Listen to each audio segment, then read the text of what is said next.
Whoa, you got a big fish right there. That's what one wants to hear whenever you're reeling them in. So knowing that, this speech is for you because today I'm gonna teach you how to catch a big fish. And if I were to tell you what fish, I'd tell you a carp because that's one of the most common fishes out there. So going at it. Carp, in my opinion, have always been the most entertaining fishes and the best fishes to fight with.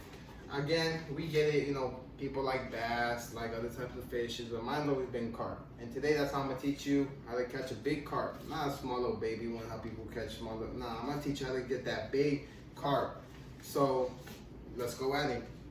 So my preferences, my personal experiences that I've known with catching carp is knowing that it is a patience game. You have to be ready for it. Whenever you throw that line out there and they strike, you have to be ready for it. That's what matters, that's what it means.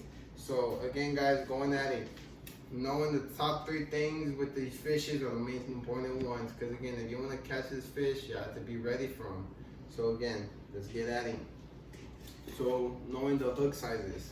Going to the first one. The first one in a study shown by Tobias Rapp called Hook Sizes Matter. And they do matter, and I will tell you why. And I agree with this, and I'll tell you why. Because honestly, there's different types of fishes out there. But since we're going for the bigger one, we have to find the right one. And we'll know whenever you get a couple of tries out there and you'll see that the fish isn't coming to you, you'll see that the bait's gone. You'll be like, all right, let me switch it up a little bit, see if I the different size hooks. The sizes go from 2, 4, 6, 8. 8 being the biggest one, 2 being the smallest. My preference one I've always used is 6. 6 is that medium one, and it always catches something. So I would really recommend that if you're starting it off, use a 2. And honestly, guys, the way that these hooks are, they're way different from any other type of fish. They're more smaller, more, in my opinion, more pointier, more detailed. They're really bad.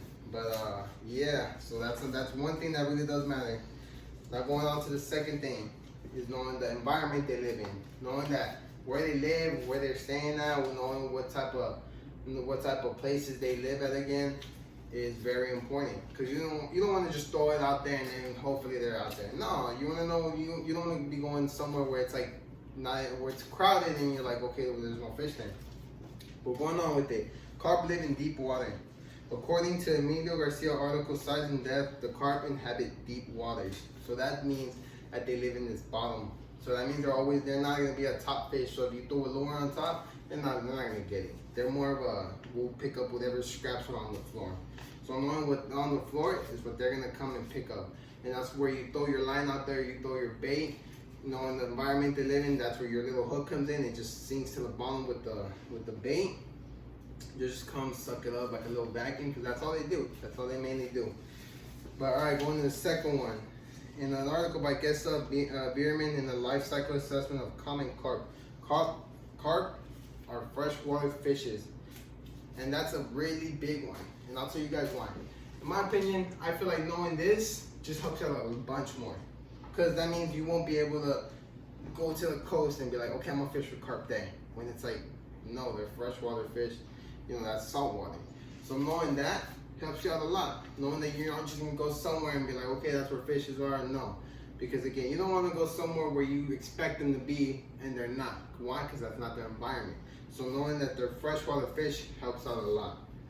Now going to the third one, their diet and the bait you would use. And the reason why I'm including the diet is because it helps us know the type of stuff they eat and the type of, oh no.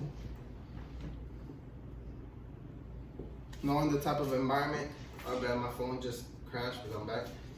Knowing the type of diet and the environment they live in helps out a lot. But okay, the diet, going back to the diet.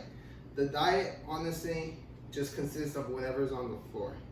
Whatever's on the floor, that's what they suck up on. And again, going on to the bait, this is where it gets good. So now that you know the hook size, preferably 6, because they go 2, 4, 6, 8. Going to the 6, you get that hook, that size 6 hook.